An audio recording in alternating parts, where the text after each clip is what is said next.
शुक्रिया। 18वीं लोकसभा में ये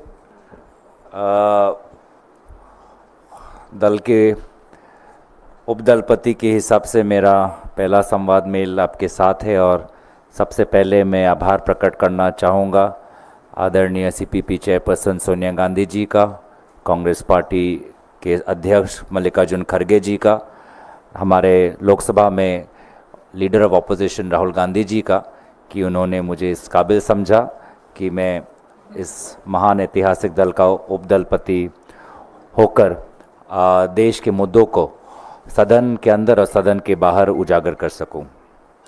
दोस्तों, आज इकोनॉमिक सर्वे सरकार के द्वारा प्रकाशित हुआ और ये इकोनॉमिक सर्वे जो ज़मीनी हालात है उस ज़मीनी हालात से बिल्कुल परे है और इस संवाद मेल के द्वारा हम ज़मीनी हालात और ज़मीनी जो सच्चाई है वो देश के सामने ले जाना चाहते हैं आपके द्वारा।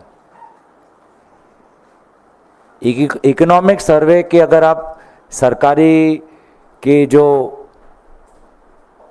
आवाज़ है, सरकारी पक्ष है, तो पक्ष तो उनका रूप तो ऐसा है, उनका व्यवहार ऐसा है तो सब चंगा सी, पर वास्तविक में आज लोगों की हालात ठीक नहीं है। महंगाई को लेकर ये सरकार पूरी तरीके से विफल, आज भी महंगाई को नियंत्रित नहीं कर पाई। लगभग 10% प्रति वर्ष, और अगर आप सीरियल्स का देखें 11%, सब्जियों का 15%, स्पाइसेस के 19%, दूध का 7%। जो अमीर है वो तो खरीद लेगा ये सब, अमीर को महंगाई से मतलब नहीं, लेकिन जो गरीब है, जो मध्यम वर्ग का है, वो जब देखता है कि मोदी जी का मतलब महंगाई, मोदी मतलब महंगाई, तो वो सवाल उठाता है कि कब तक रुकना पड़ेगा गरीब और मध्यम वर्ग को, कब उनको रिहाई मिलेगी महंगाई से, इस कमर तोड़ महंगाई से, जिसका उत्तर अगर आज आप इकोनॉमिक सर्वे पढ़े तो उसमें भी नहीं मिलेगा। और आदरणीय वित्त मंत्री निर्मला जी को तो महंगाई दिखती ही नहीं। कल भी जब उनका भाषण आएगा या बाद में जब उनका उत्तर आएगा वो यही बोलेगी, कहाँ है महंगाई, महंगाई है ही नहीं। यूपीए का जिक्र करेंगे, आज से 15 वर्ष पहले की बात करेंगे। तो आज बहुत अफसोस की बात है कि कोविड के बाद जो देश में जो असमानता बढ़ी है उसको लेकर जो गरीब मध्यम वर्ग आज इस महंगाई की लड़ाई में सरकार से सुविधा मांगता है,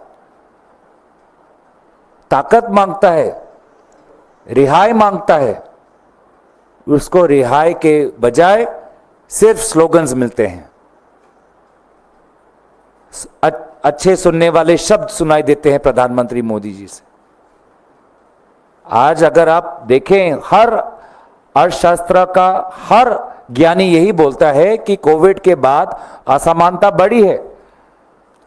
अगर आप उद्योग के क्षेत्र में भी देखें तो मैं आपका ध्यान आकर्षित करना चाहूँगा, लगभग 1 से 1.5 साल पहले आरबीआई के डिप्टी गवर्नर विरल आचार्य ने लिखा था, एक पेपर निकाला था। उस पेपर में क्या लिखा है?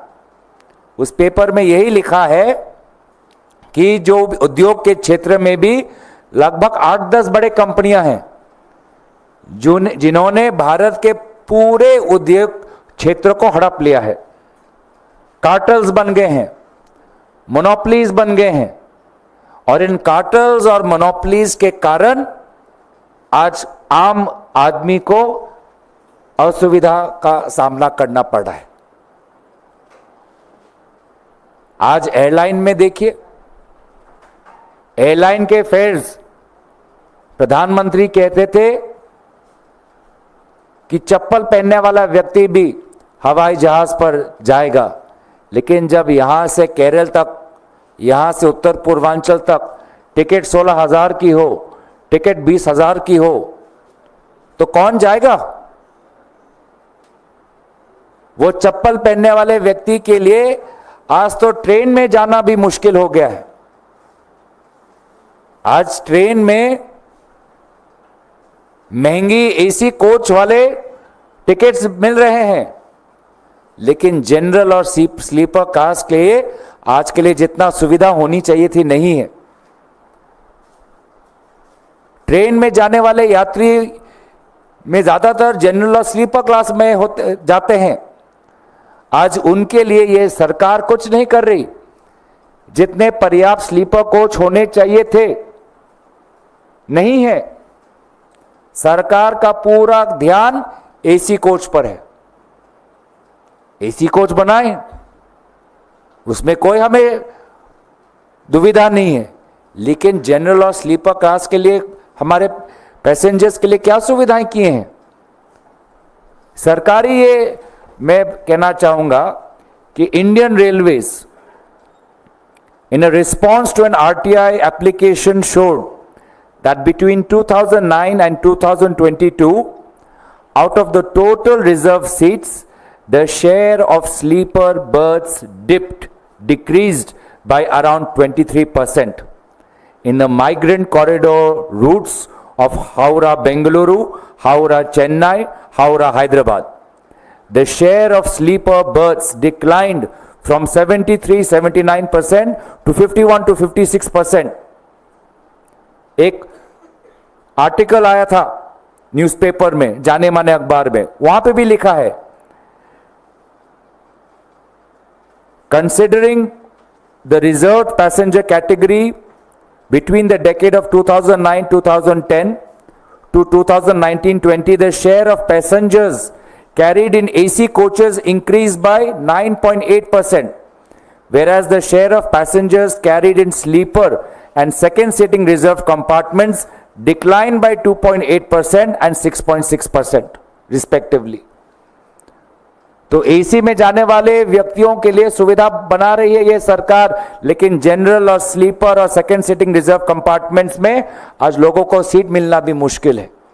भीड़ देखिए, तो ना आम आदमी को, आम व्यक्ति को, साधारण व्यक्ति को ना खाने में कोई सुविधा मिल रही है सरकार से, ना रेल में जाने के लिए कोई सुविधा मिल रही है। प्लेन की तो बात मैंने कर ही दी। उद्योग जो है, छोटा मध्यम वर्ग का उद्योग, आज उसको भी जो सहायता मिलनी चाहिए नहीं मिल रही। और जिन क्षेत्रों में सबसे ज्यादा भारतीय लोगों को रोजगार मिलता है, आज उन क्षेत्रों की अवस्था क्या है? आज का ही आप अखबार पढ़ लीजिए, टेक्सटाइल्स में कितने लोगों को आज रोजगार मिलता है, लेकिन टेक्सटाइल्स को लेकर यह सरकार जो उनकी पीएलआई स्कीम है विफल हो चुकी है। दूसरे देश, चाहे वो वियतनाम हो, बांग्लादेश हो, वो आगे निकल चुके हैं। ये सरकार बोलती है मेक इन इंडिया, लेकिन उनको वीजा चाहिए चाइनीज टेक्नीशियंस के लिए। अलग अलग सरकारी विभाग सरकार के को गुहार लगाते हैं कि हमको और चाइनीज टेक्नीशियंस दीजिए। तो ये किस प्रकार का इकोनॉमी बना रहे हैं, जहां पे प्रोडक्ट्स है made in India but not made by Indians, made by Chinese. Trade deficit बढ़ता जा रहा है, ना सिर्फ चाइना को लेके, लेकिन विभिन्न अलग देशों के साथ। तो मैन्युफैक्चरिंग में, रोजगार में, महंगाई में, रेल और हवाई जहाज के यातायात में पूरी तरीके से विफल। छोटा दुकानदार आज मर रहा है, घिस रहा है, वो चाहे सूरत में हो या अहमदाबाद में हो या राजकोट में हो। और ये मैं आपको भविष्यवाणी दे दूं कि आने वाले गुजरात के निर्वाचन में ये छोटे जो दुकानदार हैं सूरत, अहमदाबाद, राजकोट, ये करारा जवाब भाजपा को देंगे। करारा जवाब भाजपा को मिलने वाला है। आज ये कुछ बातें आपके सामने हम रखना चाहते थे, क्योंकि जैसे कि मैंने ये कहा कि मोदी जी के दो अस्त्र, भय और भ्रम, और ये इकोनॉमिक सर्वे एक भ्रम का ये उदाहरण कि सब चंगा सी, कुछ नहीं।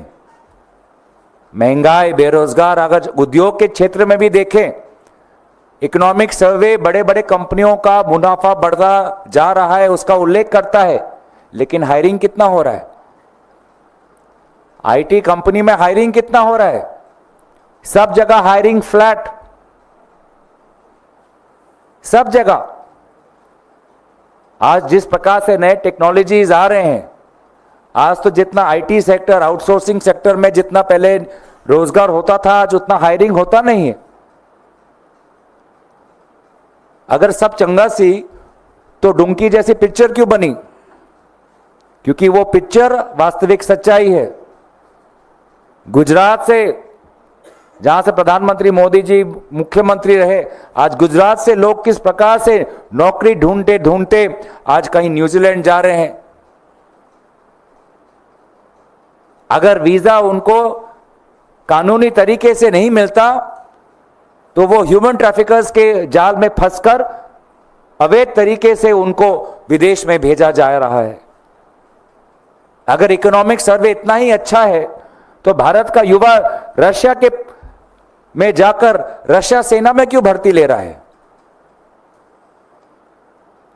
अगर वास्तविक स्थिति इतनी ही अच्छी है, तो लोग आज इजराइल में क्यों जाके नौकरी ढूंढे, जहां पे इजराइल और पैलेस्टाइन का जंग हो रहा है?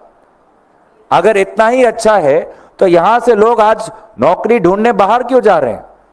अगर इतना हमारा अच्छा इकोनॉमी हो रहा होता, तो बाहर से लोग यहां पे आते। लेकिन उल्टा हो रहा है, पलायन हो रहा है। चाहे वो मजदूर हो, चाहे वो किसान हो, चाहे वो कनाडा हो, चाहे वो ऑस्ट्रेलिया हो।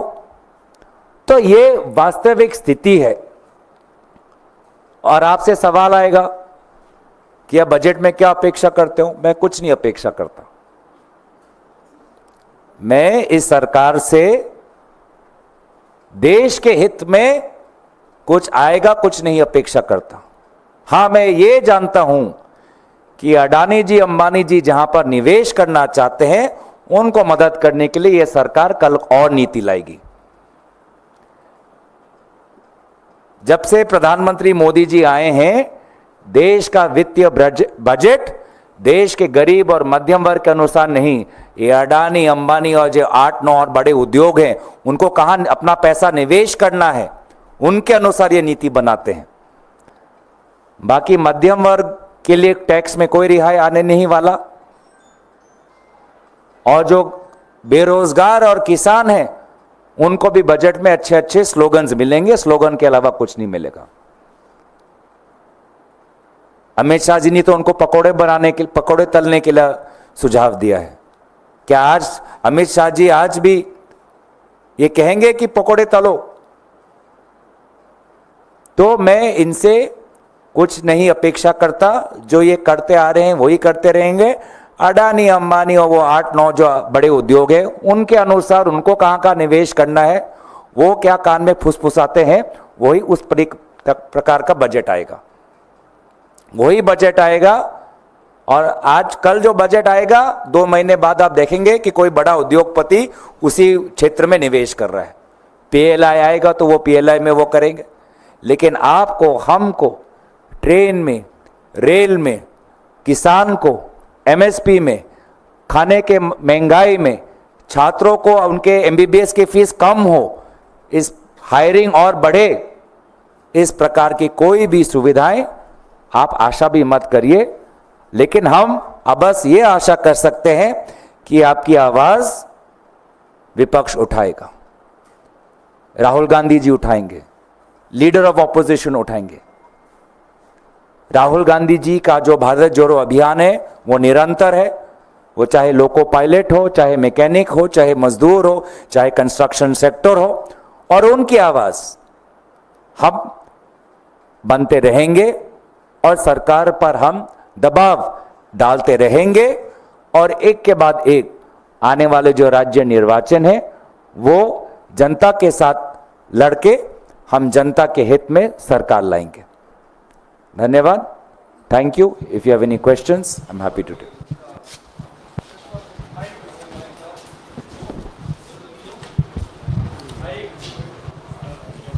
मैं पूछूं?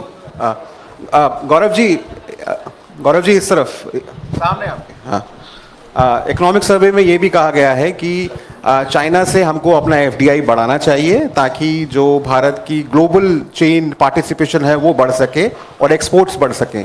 आप भी पक्षधर हैं इस बात के?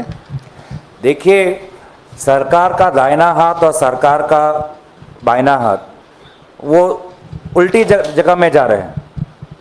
सरकार की रक्षा विभाग, सरकार का विदेश मंत्रालय, उनकी क्या भाषा है? वो बोलते हैं कि जब तक सीमा का समस्या समाधान नहीं होगा हम चीन के साथ हम एक साधारण रिश्ता, पहले जैसा रिश्ता हम नहीं कर सकते। एक तरफ सरकार चीनी व्यक्तियों को वीजा देने पे पाबंदी लगा रहा है, अलग अलग क्षेत्रों में चीनी कंपनी को बैन कर रहा है, और दूसरा सरकार का एक विभाग बोल रहा है और चीनी लोग आए, टेक्नीशियन आए, उनको और वीज़ा मिलना चाहिए, उनको और निवेश होना चाहिए। तो ये है सरकार की डबल इंजन सरकार। लेकिन ये डबल इंजन एक दिशा में नहीं, ये उल्टी दिशा में जा रहा है। तो हम तो इसलिए चीन और विदेश नीति के संपर्क में सदन के अंदर चर्चा चाहते हैं कि सरकार हमको बताए। एक बात पर कहती है कि लाल आंख और दूसरे बात पर कहती है कि रेड कार्पेट से स्वागत किया जाए। तो ऐसे ना सीमा हमारा सुरक्षित रहेगा, ना हमारी अर्थव्यवस्था सुरक्षित रहेगी। गौरव जी, मेरा सवाल ये है कि अभी आपने रेल की बात की है और रेल परिवहन देश की रीढ़ की हड्डी है। रेल में एक बड़ा मुद्दा खासतौर पे रहा बुजुर्गों को जो पहले छूट मिलती थी, वो छूट इस सरकार ने बंद कर दिया है। ये तमाम प्रदर्शन भी इस पर हुए हैं, बुजुर्गों ने प्रदर्शन भी किया है। क्या कांग्रेस पार्टी की मांग है कि इस बजट में बुजुर्गों को छूट मिलनी चाहिए पहले जैसे, जिस तरीके से पहले छूट मिलती रही है? देखिए, ये तो हम बार बार ये कह रहे हैं कि रेल को लेकर हमको एक विस्तार से चर्चा करनी चाहिए, लेकिन इनका सबसे पहला काम ही रेल बजट को समाप्त करना था, जो अलग से चर्चा होती थी। दूसरी बात, हमने कहा कि रेल ये आम जनता की आने जाने की रीढ़ की हड्डी है, और इसमें जो रेलवे प्लेटफॉर्म का भाड़ा था उन्होंने बढ़ाया। उसके बाद सीनियर सिटीजन्स का जो सुविधा थी वो उन्होंने हटाया। आंकड़े मैंने आपको दे दिए। जो जनरल पैसेंजर है, स्लीपर पैसेंजर है, आज उसको और मुश्किलों का सामना करना पड़ रहा है, क्योंकि कोचेस जितनी पर्याप्त बननी चाहिए नहीं बन रही। सरकार का पूरा ध्यान एसी कोच पर है, स्लीपर और उस पर नहीं है। तो एसी पैसेंजर्स की संख्या बढ़ रही है, स्लीपर और जनरल पे नहीं बढ़ रहा। रेल के भाड़े बढ़ रहे हैं और रेल दुर्घटना, हर दिन derailment.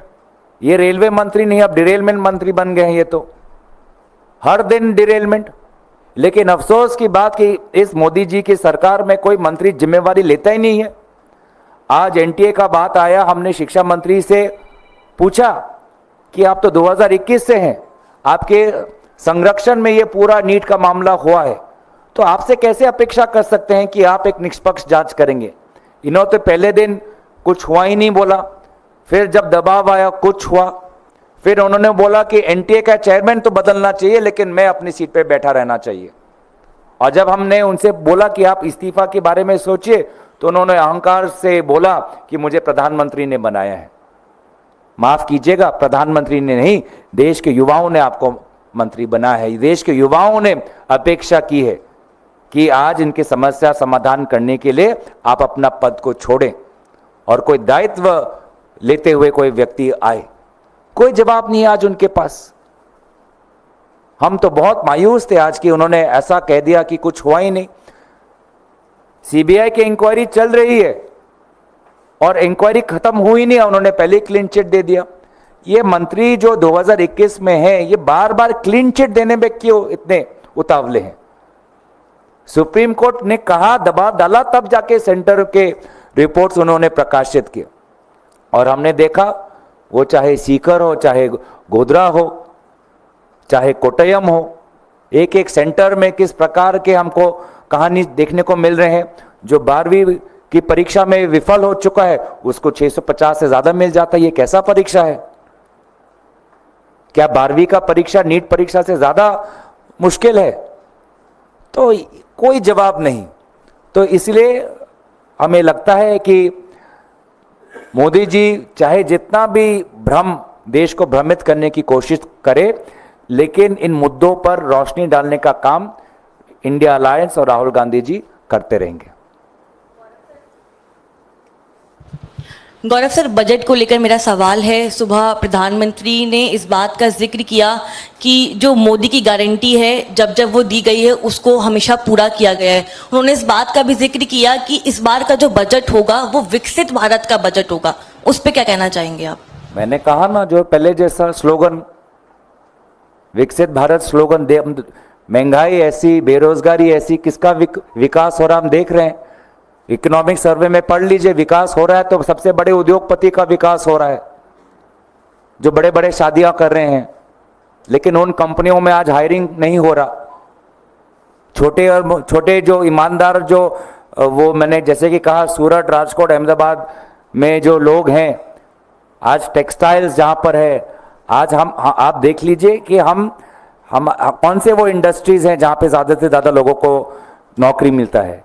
Textiles, leather, bicycle, two wheeler, इन सेक्टर्स के आप ध्यान रखिए। अगर अध्ययन करें क्या हो रहा है, सब आप सारे यहाँ पे दूसरे देशों की तुलना में हम पीछे पड़े हुए हैं। और हाँ, मोदी जी ने आज एक और बड़ी दिलचस्प बात कही, घुटन, क्या उनकी आवाज को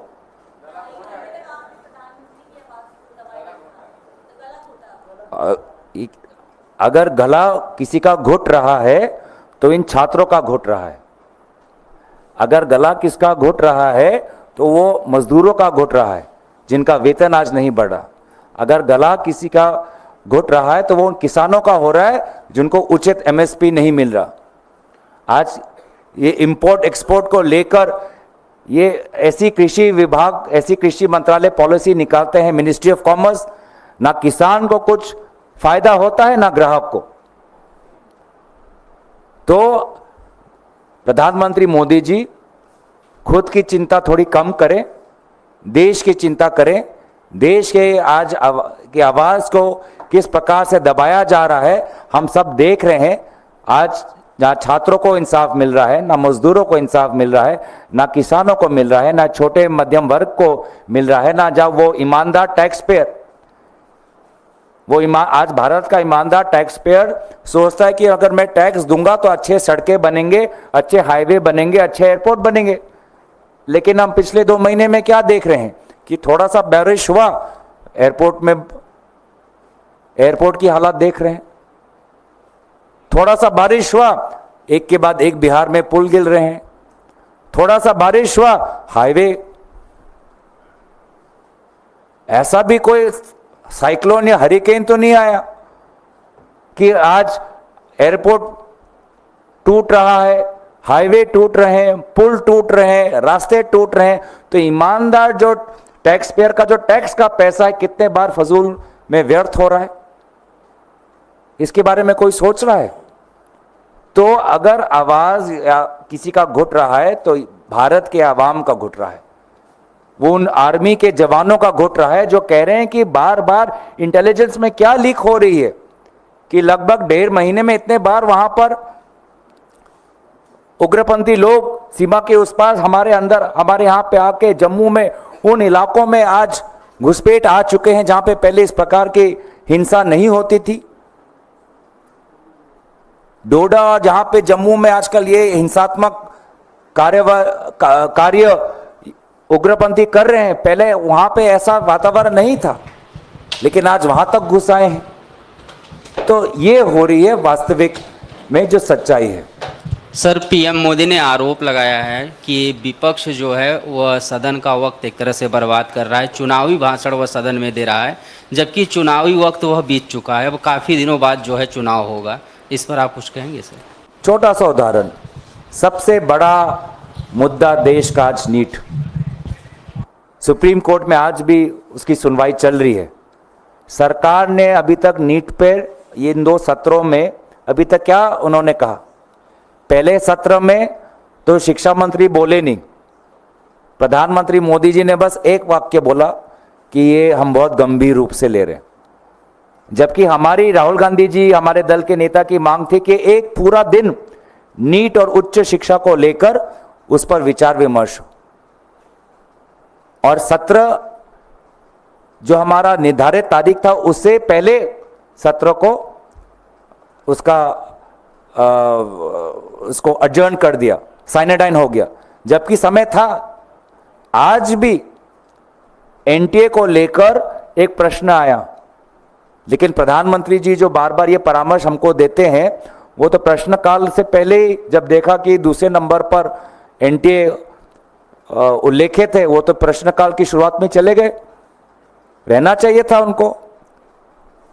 कथनी और करनी में फर्क क्यों?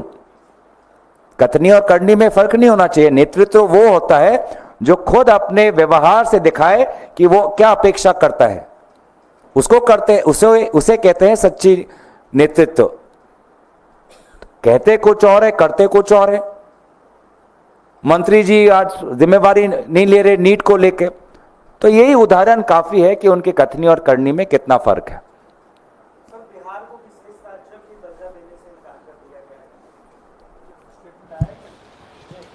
मैं देखा नहीं मैंने। अभी सर लालू यादव ने साफ तौर पे कहा है कि ये जो है बीजेपी की सरकार और जेडीयू की सरकार बिहार के लोगों के साथ खिलवाड़ कर रही है, क्योंकि सबको उम्मीद था कि इस बार स्पेशल स्टेट का दर्जा जो है बिहार को मिलेगा, लेकिन नहीं मिला। देखिए, टीडीपी ने तो अपेक्षा करनी छोड़ दी, क्योंकि आजकल वो स्पेशल कैटेगरी स्टेटस की मांग नहीं करते, लेकिन जेडीयू ने अपेक्षा की थी, और इसीलिए काफ़ी प्रकाशित हुई ये बात, चर्चित हुई कि उनको स्पेशल कैटेगरी स्टेटस की आशा थी, उम्मीद थी। लेकिन जिस प्रकार से उस उम्मीद को नकारा गया, क्या वो जेडीयू के साथ कोई बातचीत हुई ये घोषित करने से पहले? क्या मुख्यमंत्री को विश्वास में लिया गया ये उत्तर देने से पहले? मुझे तो संदेह है। तो इसीलिए मैंने पहले भी कहा कि शायद प्रधानमंत्री मोदी जी अपना 5 साल नहीं खत्म कर पाए, क्योंकि इस सरकार में सबको साथ लेने वाली वो दिल में वो भावना होनी चाहिए। सबको साथ लेने में या सबको विश्वास में लेने की जो खूबी एक व्यक्ति में होनी चाहिए, वो खूबी शायद प्रधानमंत्री मोदी जी में नहीं है। और शायद इसीलिए ये जो 2 दलों के बीच में बहुत एक संवेदनशील मामला था, एक प्रदेश की एक उम्मीद इस स्पेशल कैटेगरी स्टेटस के साथ जुड़ी हुई थी, उस उम्मीद को आज इतनी बेरहमी से उसको नकारा गया है। ठीक है, थैंक यू।